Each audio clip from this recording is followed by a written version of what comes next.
शुभ्रा जेव्हा मोठी होईल आणि ती विचारेल की माझे बाबा कुठे आहेत, ते आपल्याबरोबर का राहत नाही, तेव्हा तिच्या या प्रश्नाची काय उत्तर देणार आहेस तू?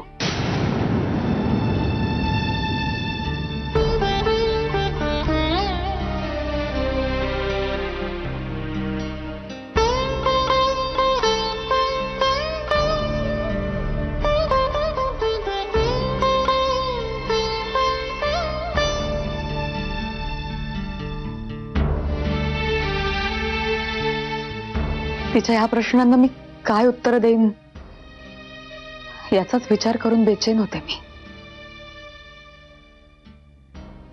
म्हणून याआधी तुला या गोष्टी कधीच जाणवल्या नाहीत? तू जेव्हा डिवोर्स घेण्याचा निर्णय ठामपणे घेतलास त्यावेळेला तुला हे प्रश्न पडले नाहीत?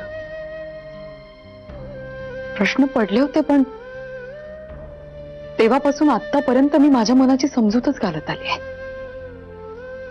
आपण कितीही समजूत घातली ना तरी हे असे मन उद्विग्न करणारे प्रश्न आपल्याला पडतातच. हे बघ पुन्हा, जे काय वाईट घडायचं ना ते आता घडलंय, पण या सगळ्याचा परिणाम आता शुभ्रा आणि तिच्या आयुष्यावर होणार नाही ना, याची तू काळजी घ्यायचीस.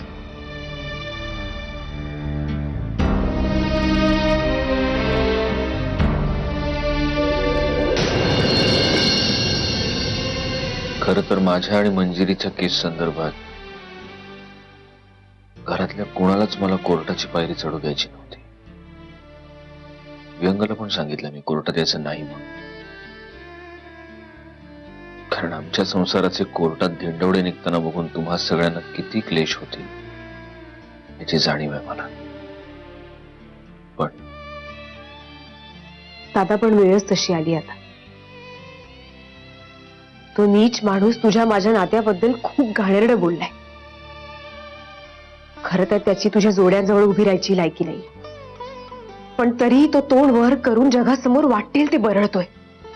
कोर्टात उभा नसताना तर तिथल्या तिथे जीभ कापून टाकली असते त्याची.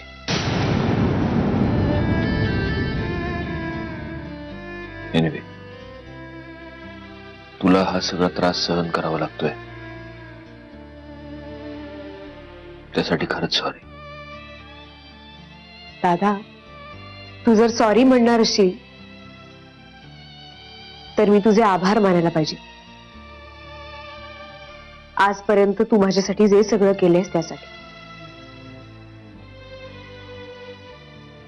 आणि राहिला प्रश्न मी कोर्टात येण्याचा, तर त्यासाठी मी मनापासून तयार आहे. पण मला एक गोष्ट कळत नाहीये दादा, त्या नीच माणसाला मंजिरी वहिनींनी त्यांच्या बाजूनी साक्ष देण्यासाठी उभं तरी कसं राहू दिलं?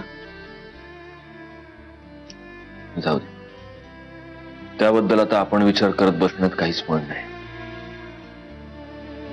तिच्यासाठी हे एक युद्ध आहे आणि ते युद्ध म्हटलं की सगळं चालतं. उद्या पण जरा लवकर जाऊ कोर्टात. तुला नेमकं काय बोलायचंय त्याबद्दल ऍडव्होकेट किरण तुला ब्रीफ करतील. टेन्शन घेऊ नकोस, ओके? टेन्शन कसलं दादा? आम्हाला कोणालाही या गोष्टीचा क्लेश होऊ नये म्हणून तू आम्हाला कोर्टापासून लांब ठेवतोस.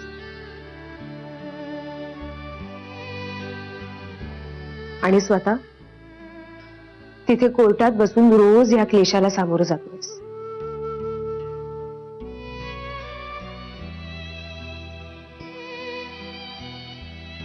मी चूक केलीये, मी शिक्षा भोगतोय. दादा, जगात काय प्रायश्चित्त वगैरे याला काही किंमतच नसते का? असते ना, पण ती किंमत खूप महाग असते. तीच चुकवतोय मी. Anyway, good night. Good night.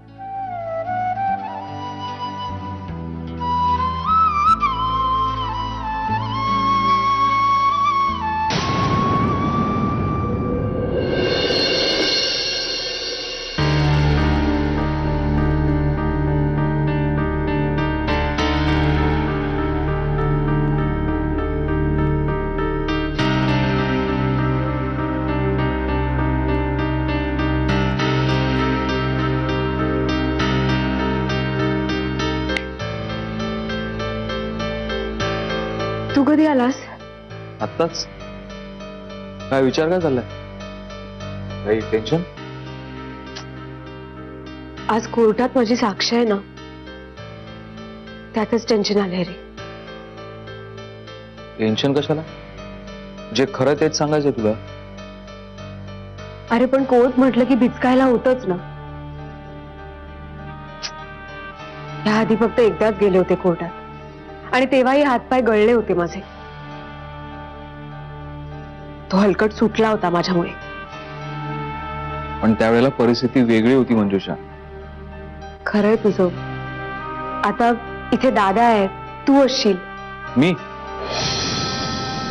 नाही. मला ऑफिशियल बंदी आहे कोर्टात यायला. म्हणजे दादा सांगेल. काय? चला, उशीर होतो. हो, दादा विहंगम असणार आहे कोर्टात. त्याचं काय काम आहे कोर्टात? उलट तू इथे थांबलो तर ऑफिसची 4 कामं होतील ना. चल चल कोर्टात चल. अरे पण नाही, तेवढाच तू असलास तर मॉरल सपोर्ट दादा मला. चला चला चला, उशीर होतोय आता. चला. हो.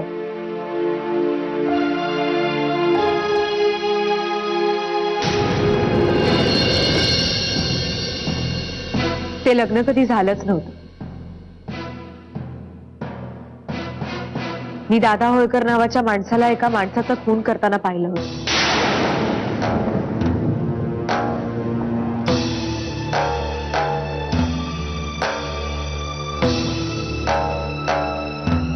मी त्याच्या विरुद्ध साक्ष द्यायलाही तयार होते, पण त्या दादाने मला कोर्टात पोहोचूच दिलं नाही.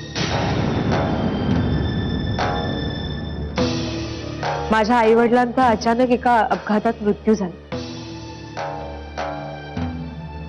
माझा भाऊ घरातून बेपत्ता झाला.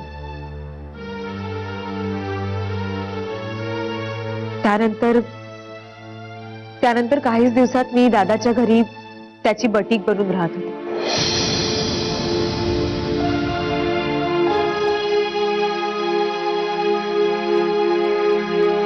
माझ्या भावासाठी मी 5 वर्ष त्या माणसाचा अत्याचार सहन केलाय. मनाने शरीराने फार खचून गेले होते.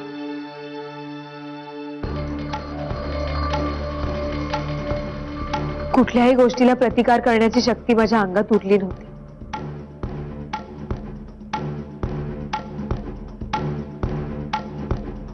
त्यानंतर एकदा सत्यजित दादा घरी आले. त्यांना माझा इतिहास माहिती असावा म्हणून त्यांनी मला दादाविरुद्ध पुन्हा एकदा साक्ष देण्याची गळ घातली.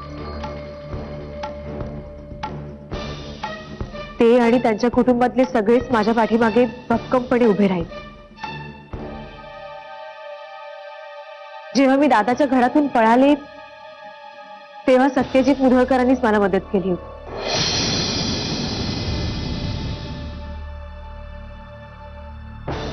आणि त्यांच्याही पेक्षा जास्त मंजिरी वहिनी.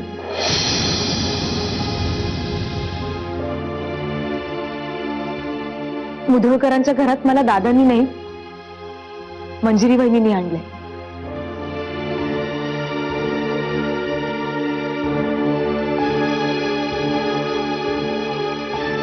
जजसाहेब, सत्यजित मुधोळकरांना मी माझा भाऊ मानते.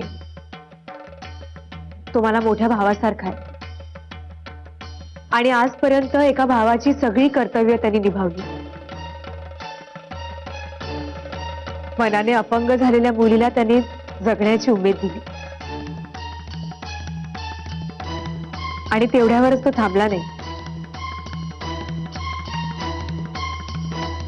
त्याला माझा संसार पुन्हा नव्याने उभा करायचा आहे.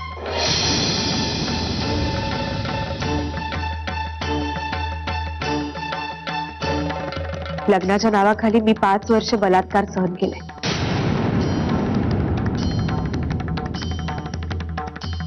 पण आज तीच मी नव्याने संसार सुरू करण्याची स्वप्न बघते. ती स्वप्न बघण्याचं बळ मला माझ्या दादाने दिलं.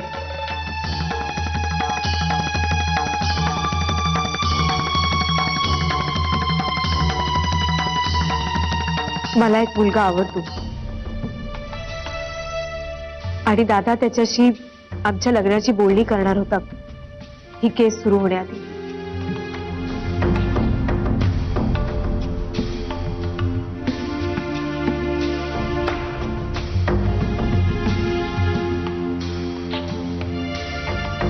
दादा होळकर सारख्या माणसाच्या बोलण्यावर विश्वास ठेवू जर कोणी सत्यजित दादा आणि माझ्या नात्यावर संशय घेणार असेल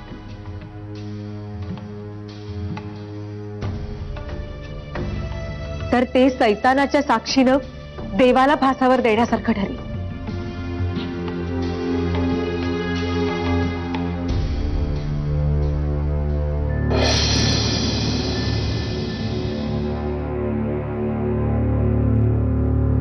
I think that should be all, Your Honor.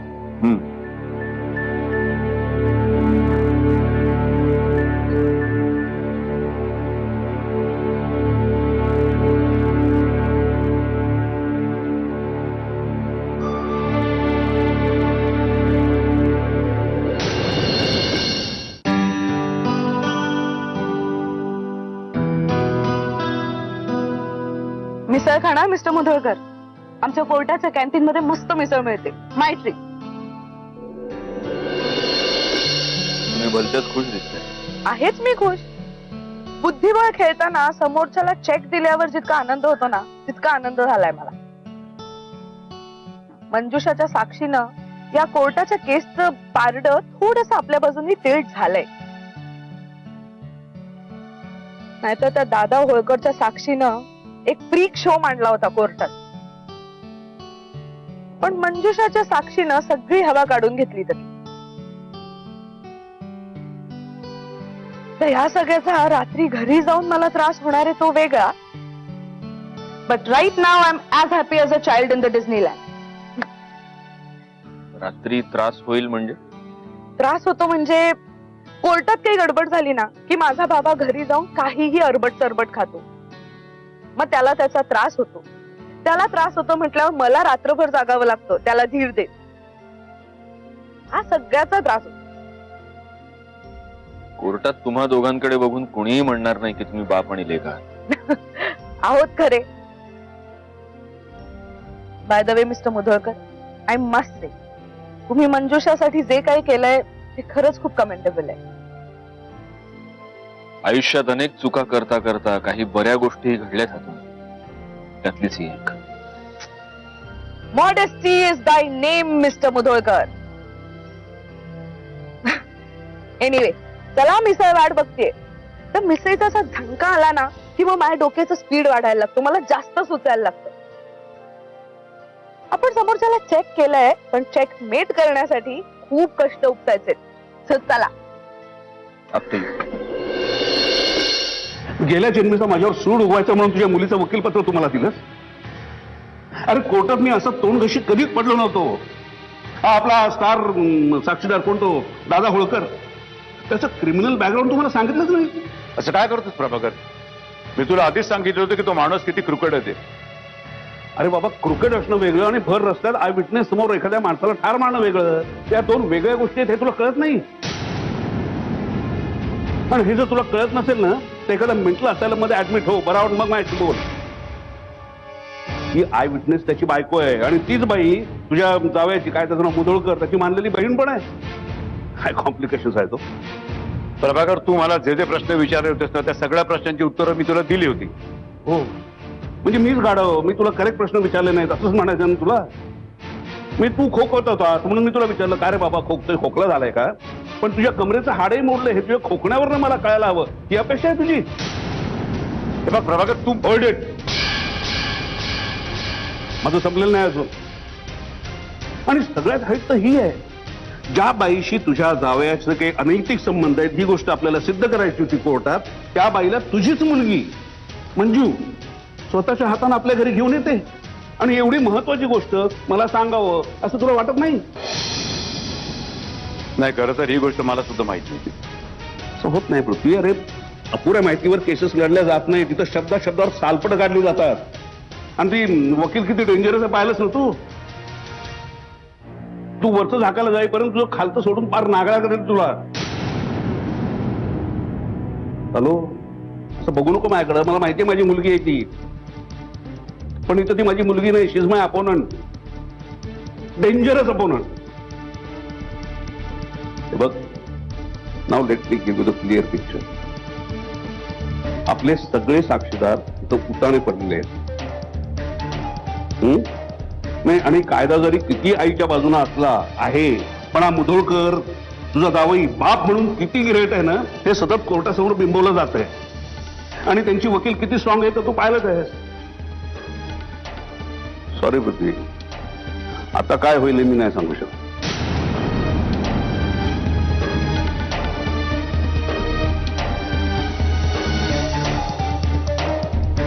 एक व्यक्ती आहे जी मुधोळकरला कोर्टामध्ये उघडा करू शकते. हो, प्रिया मोहिते. प्रिया म्हणजे तीच, तिच्याशी तुझ्या जावयात तेच, ती आपल्या बाजूने साक्ष देईल. देई. तुझं बोलणं झालं का पण तिच्याशी? हो झालंय, पण खरं तर मला हे नको होतं. मी नाही नाही नाही, त्याला इलाज नाही. हे बघ, आता आपल्याला केस जिंकण्यासाठी काय वाटेल ते करणं भाग आहे. हे बघ पृथ्वी, ज्या विषयाने तुझ्या मुलीचा संसार, मंजूचा संसार उद्ध्वस्त झाला, तेच विष आपल्यासाठी आता अमृत ठरणार.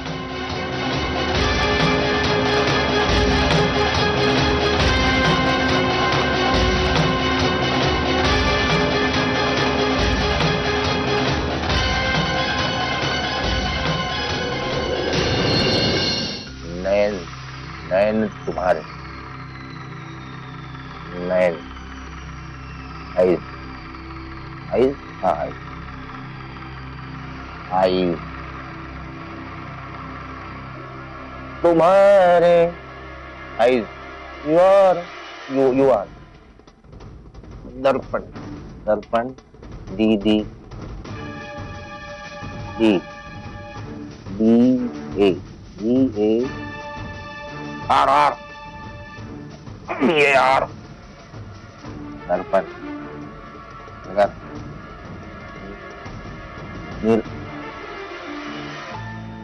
नीरज सरनाईक मामा, अहो माझी मालक मामा, तुम्ही कधी आलात? मी हे तांबडे बाबाचं चिंतन गीत इंग्रजीमध्ये भाषांतरित करतो ना, त्यामुळे मला कळलंच आहे तुम्ही कधी आला. ते मिरर आणि समोर पाहतो तर मिरर, तुम्ही कधी आला मला कळलंच नाही. I am very much excuse me, मला माफ करा, मला कृपया माफ करा. तुम्ही काय इंग्रजीमधून मराठीत यायला वेळ लागला मला. इंग्रजी शब्द आणि मराठी माणूस समोर, फार वेळ लागला मला. I am very much excuse. मला काय काम आहे? मी एका कामासाठी इथं आलोय. अहो इथं प्रत्येक जण या भूतलावर काहीतरी कामासाठी झालेला आहे. प्रत्येकाचं नियोजन या भूतलावर काहीतरी करण्यासाठीच योजलेलं आहे. जीव येई जगा आणि करीती उगा, मला बघा तांबडा चिडे त्यावरी.